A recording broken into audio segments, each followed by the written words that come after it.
Hi guys, welcome back to the Heart of Ohio YouTube channel. I'm Jacob and this is Jane, and we're sitting here and we're going to talk to Jane about who she is, why she's here, and get some background info. All right. Does that sound fun? Sounds good. That sounds good. Yes. Okay, so before we get into what you have in the booth, I would like to go way back in time. How did you first start buying, selling, collecting? Yes. Well, my parents were collectors. Okay. So I grew up with material, primarily pressed glass that was important in the 60s and 70s. But mother and dad were buying, but they were not dealers. Okay. And so fast forward, I moved to Ohio. I had this knowledge, and I would be collecting in the house. Where were you from originally? I'm from Pittsburgh. Pittsburgh, Yes. okay. So you were in Pittsburgh as a kid. Your mom and dad were dealers, collectors. They were collectors. And they collected early American glass, Right. like sandwich glass, or Well, what kind of stuff? Pittsburgh Bakewell. Okay. I mean, Pittsburgh is a great glass center. Yes. West Virginia. Yeah, Maryland, that area. yes. So that triggered my knowledge at the beginning. Wow, okay. And so fast forward, I'm suddenly here in Ohio, and there was a local shop near me in Medina. I'm from Medina, south of Cleveland, and I decided to take a little booth. But I began with How kitchen old items. were you? Oh, how old was I? I was probably in my 40s. Okay. So you went from as a kid learning a bunch about it, Right. and then you ended up getting into a shop in your 40s. Yes. What about all that time in between? What happened? Well, I was raising children. Okay. How many kids do you have? Oh, I have two. They're Two. adults, of course. Well, I They're mean, that's okay. Yeah, they're adults. Yeah, I have You a have any daughter and a grandkids? son. I have one grandson. Oh, awesome. Yeah. Is that exciting? Sure, and my background is in education and retailing. Okay. I worked for Gimbals for 10 years in Saks Fifth Avenue. Oh, wow. For 3 years Wow, okay. in Pittsburgh. In Pittsburgh. Pittsburgh. So you were Saks So- Fifth Avenue in Pittsburgh and Gimbals in Pittsburgh. Right. Did you go to school for any of that, or you just got? I was an English blew? major. I have a So you, 4-year. oh, you have an English major. Yeah, in English. In not, English. Not very marketable. You know what's interesting? No, this is so cool. I interviewed a gentleman across the aisle, Yep. English major, professor. Yes. I interviewed another one, English major, in the back, David. English majors are all over the antiques Right. industry. I had no idea until I started doing it these gives you a interviews. good background because you like history, you like researching. Yeah. Like researching things. Okay. I do. So that was, and then I was involved with the Medina City Schools. I worked there for 23 years. What'd you teach? Now I'm retired. I did special ed. Special ed? Yeah. Oh. Middle school. Did you like it? Oh, I loved it. Mostly boys. Loved Yeah? It. Yeah. Yeah, that's fun. I love the little guys. Now, I'm going to be a grandpa in February. Whoa. I can't wait. Oh, it's you'll going to love be it. exciting, isn't it? Oh gosh, you'll Can't love wait. I it. can't You'll wait. love it. Okay, so back to you. So we got you to the shop in the antiques industry. Right. You started in Medina. I started in Medina. With the little Yes, antique with shop. A very small antique shop. Was it the whole shop yours, or were you No, a booth it was in a group shop of only 6 of us. Okay.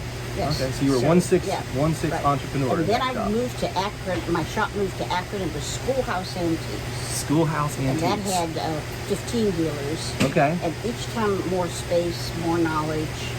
I've moved into categories of more textiles, Okay. face jugs, Yep. art pottery, which Yep. I still enjoy doing. So that I sort of morphed Okay. into something else. That kind of happens, doesn't it? Yes, you expand your learning, Mm-hmm. which actually is what the small provides. is Yes. Expansive learning, Yes. both historically and then culturally. What's just mid-century modern? Yeah. Isn't it Oh, amazing to watch yeah. it? In all these blow molds that are selling right now, I'm shocked by. But it's great. It's just a different market up here. That's so interesting. Okay, so you got into that second shop with a little bit more dealers, and that was in Akron. Yes, You that said? was in Akron. Okay. Yes, What yes. happened from there? I then went to the Medina Antique Mall, Okay. and I was there for 6 years. 6 years up in Medina. Five or 6 years. Okay. And I chose to leave. The quality of the merchandise was changing. Okay. And I also was increasing my show schedule. I do 16 shows a year. You still do 16 a year? 16 shows. Yes. Okay, so for our viewers that don't understand what we're talking about, explain what you're talking All about. right. An antique show is an arrangement where a manager rents like a conference center exhibit space and gives you a booth, and you rent that booth for a weekend. Mm-hmm. And they put paper in it so it looks like a living room. and you come in with your merchandise and set it up for the weekend. And my show circuit runs me west to Chicago, north to Manchester, New Hampshire, south to Nashville, which is coming up in February, and east to the mid-Atlantic area of Washington, D.C. And then New York State and Pennsylvania and Ohio shows. I do Rhinebeck, which is a New York show up the Hudson River. Which one do you like to do the most? Manchester. Manchester? It's a biggie in August. Yeah. Yeah. Okay. It's a national show. There are national shows, and then there are regional shows, and there are local shows. So I try to do a smattering A mixture. Yeah. Okay. Oh, that's good. And you just told me that you've done Springfield. Yes. Well, how long have you done Springfield? Oh my gosh, I'm late to it because I felt my merchandise was a little pricey for that show. Wrong. I had gangbuster. Great. The extravaganza. Good. $5,000 or $6,000 done very easily. Yeah. And I don't have any furniture. That's all small things. Yeah, that's $6,000. Textiles and pottery. That's all small. Yeah. So I was excited. Well, that's good news. That's really good. Yeah. So when's the last show you've done before today? The last show I just finished, Gathering on the National Road.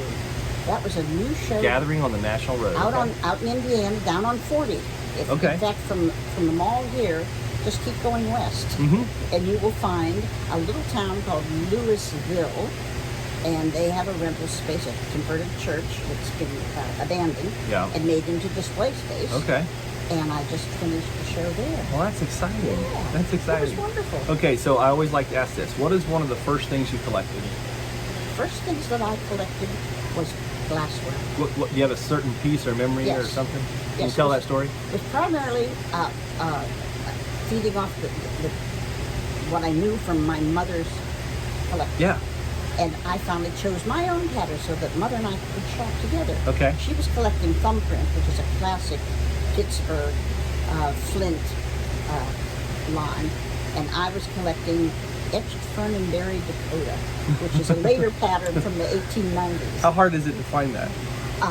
Sadly enough, pattern glass is struggling, so it's pretty easy to find. Yeah, today it is nowadays. But when you were collecting it was, going around with your mom, that was a search. Right. And pieces were $4 and $5. Right. They're higher now. Yeah. But well, isn't it a lot different too with the internet? It kind of changed our whole industry, right? Now it took someone that you had to go to every show looking yourself physically for that stuff to just hitting a couple of keywords online. The internet and the online shows. I do 3 online shows. I do. Fox Valley sponsors a show. When I say Fox Valley, it's really the Fox Valley Antique Dealers Association. It's Chicago Suburban Antique Dealers Association. Anyway, they offer 2 online shows. Okay. Spring and fall. Okay. And then there's one coming up in January called the New York Antique. Okay. It's all online. What do you think about us having our online show here? Oh, absolutely. You should. We're working towards it. Do that. Oh, yeah. Wouldn't that be fun? For our dealers only, you have to be a dealer to be a part of it. Yeah. Right. We're working on stuff. Next year's plans. You got a sneak peek. I can recommend somebody who can help you. Okay. Well, we'll talk about that after we're done. I can recommend that. Yes. Okay. So let's talk about your collecting now. What do you like to collect? All right. What I like to collect is textiles, art pottery, and a little bit of folk art. And smalls. So those are broad categories. Is there in textiles? Like what are we referring to? Quilts. You like quilts primarily. Quilts and or oil paintings. Okay. Oil paintings. Yeah. Here on any certain kind of oil painting era you like? Primarily American Impressionism. American Impressionism. Okay. Scenics. I like to buy someone who's been trained academically. Okay. I don't do much with naive. Okay. As such. Yeah, like the outsider stuff. Right. Not No. Okay. You like the classic train. Right, and the Impressionism is the same age as the art pottery. Yeah. So that they go together. Okay. And not a lot of people are doing art pottery. Everybody thinks antiques has to be redware and stoneware. Friends, it can also be art pottery. Yes. Which is another category of ceramics. So which kind of art pottery do you like? I really focus on Weller. Okay. Weller pottery and Roseville pottery. Yeah. Out of Ohio. Any certain pattern that you look for? My favorite pattern is Eocean, which was done very early in 1906, 1908. Those pieces, I those are my favorites. Your favorites. But I love it all. But what I love about you is the joy. When you're just talking about it, you've got so much joy about this stuff. Oh, it's an exciting endeavor. Isn't it? To collect and to study it, to research it, and to buy it, and sell it, and it's all in the hunt, Yeah. all in the search. Yeah. Oh, Yeah, this industry, for those people that aren't in it, that are out watching from the outside thinking, I don't know if I should try this or not. Oh. What would you tell them? Oh, I would encourage them, buy what you love, and when you have a little gathering of that, consider beginning to sell it now that you've gained the knowledge. Yeah. You really, one of the best teaching models is to buy something. I began with decoys. Okay. I didn't know a lot about them. I began buying them. And you buy one, realize what's wrong with it. You sell that one, and you buy up. Buy up. You notch yourself up, and finally you get a nice gathering of decoys. And that education that you learn, like you're buying your education as well. Right, exactly. Even if you make a mistake, it's still you're still getting educated. Yes. Your merchandise becomes your teaching. Yes, model. yes. And it works real well. It does work. That's that's been my entire life. I decided, I want to learn how to do art, for instance. Yeah. So I started buying paintings. Yeah, you begin to trade up. Trade up, Yeah, and made a few mistakes. But right. we're supposed and you to. dispose of the mistakes, Yeah. and move on. It's great. Yeah. It's great fun. Okay, so now we are in, what is this booth number? We are 6126. 6126 is where we are sitting right now. So let's talk a little bit about how you approach this booth. Yes. Okay, tell us what we got here. I look at the blank walls as a piece of canvas, and I intend to fill the canvas from the top all the way down. So you start at the top when you're working in your Absolutely. display. Okay. And I start at the back wall, and in my particular booth, always on the back wall will be a dominant quilt. A dominant quilt. And I try to change Because that them. stops the eye. Absolutely. When people are walking by, And they I see sell that. very successfully off this back wall. That's such a great idea. And it So right visually- now we got this red, the red color back here. Yes. Tell us about the quilt hanging. All right, that's a New York State quilt. Okay. It's a generous size. Some of them are small. The fabrics, you date a quilt by the fabrics. You don't date it by when Aunt Gladys had it. Yeah. You look at the fabrics. I love it. By those fabrics, it's 1910 to 1920. Yep. It's a flying geese variant. You can see the flying geese in the little red, white, Yeah. little The triangles. Yeah, right. the little triangles. Yeah. And it's a variant of broken dishes is the other name for it. It looks like broken. It does look like broken dishes. It's one of the variants. Okay, I love it. Yeah. I love it. Okay, now the material that's made from, you said 1910. 1910 to 1920. Okay. Yeah, early fabrics. Are you familiar, just a question I have, are familiar with the flour sacks made to quilts? Yes. Okay, what age was most of that Yeah, time? a lot of that was between. I always say between the world wars, Okay, when fabrics were scarce yeah, and our population was rural, where Yes. there were feed sacks. Yes. You had to live on a farm you had to live on a farm, so you To- need feed sacks. to have those textiles in Yeah. your home. Yeah, It was primarily between the world wars, and then into the 30s. now do you sell many of those old textiles like that? Is there a market for that? I don't do the feed sacks. The feed sacks, okay. I'm more interested in the early printed The printed stuff. Okay.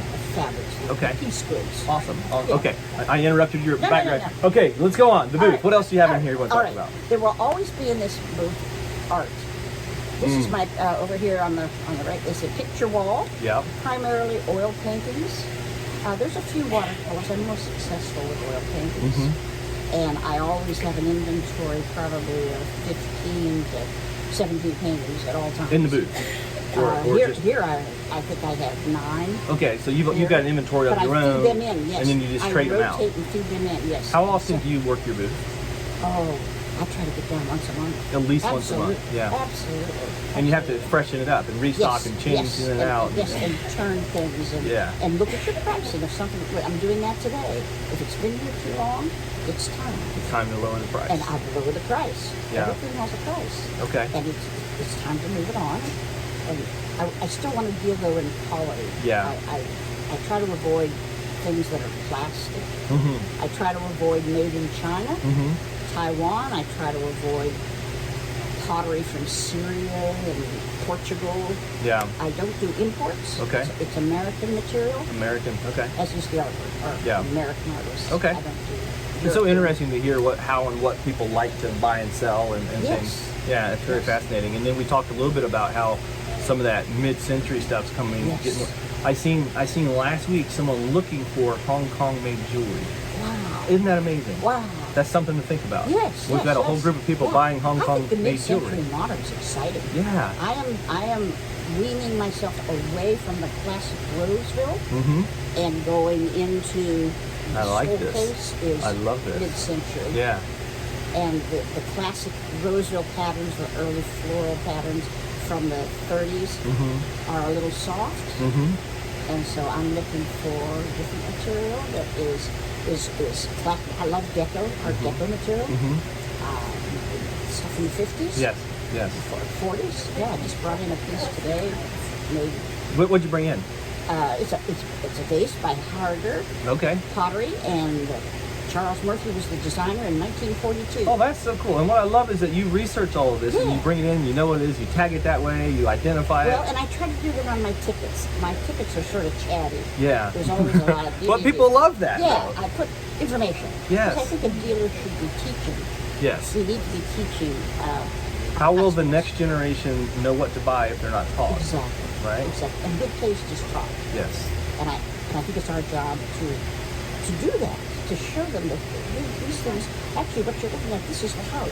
Mm-hmm. I'm bringing my value system and taste level into this group to the best that I And can. when someone walks in here, they're getting your personality, your taste, Yeah. your desire, Yes. your education. I've had I love it. customers say, "Oh, I know this group.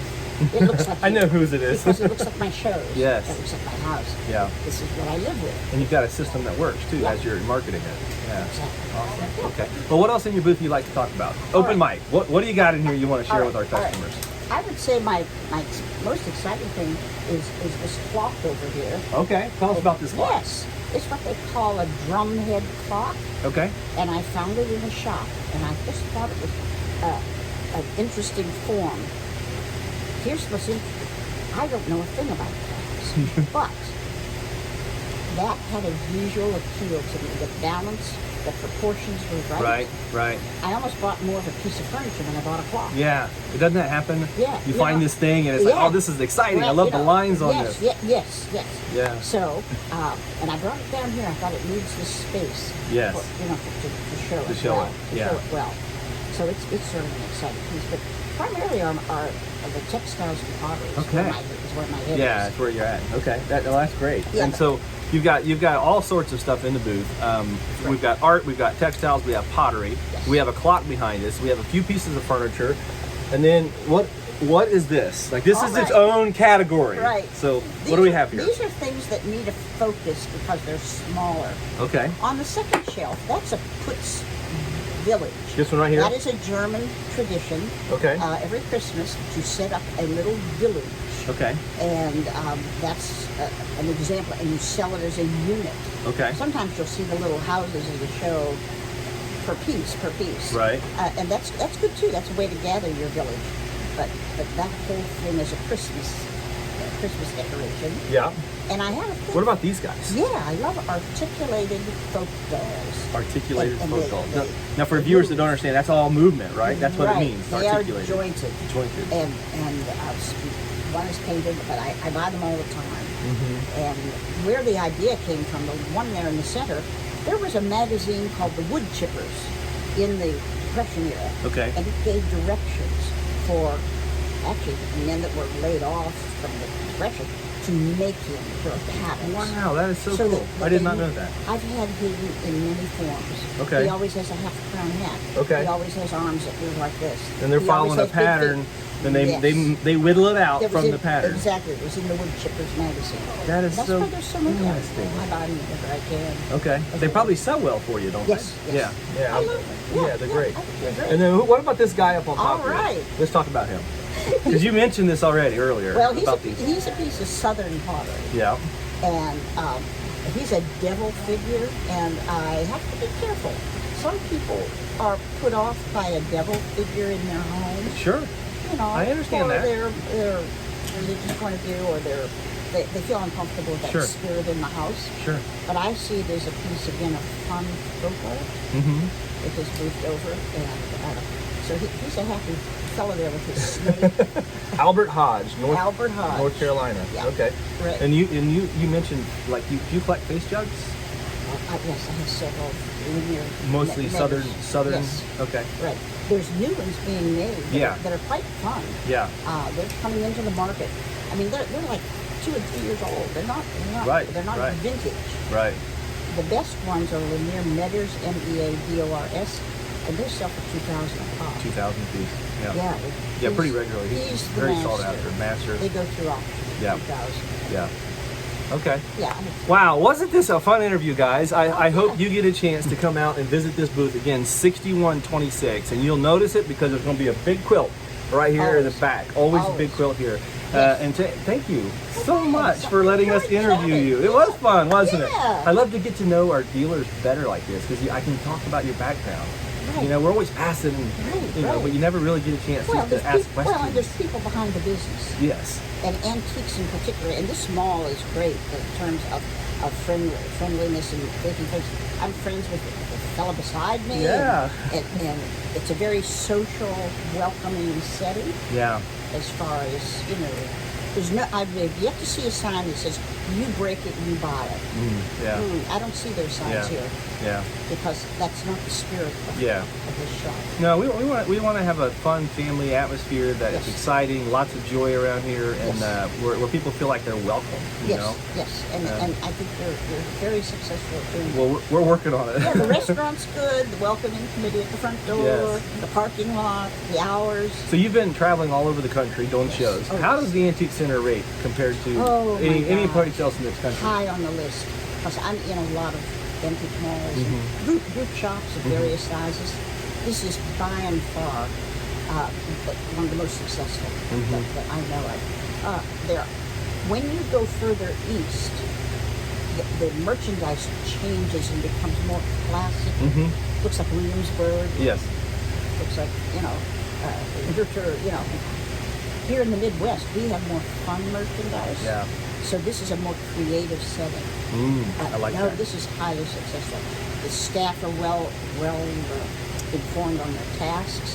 The front desk is very efficient, and all of the cases keep grading up and up. And there's less what I call common material, like flea market material. Yeah.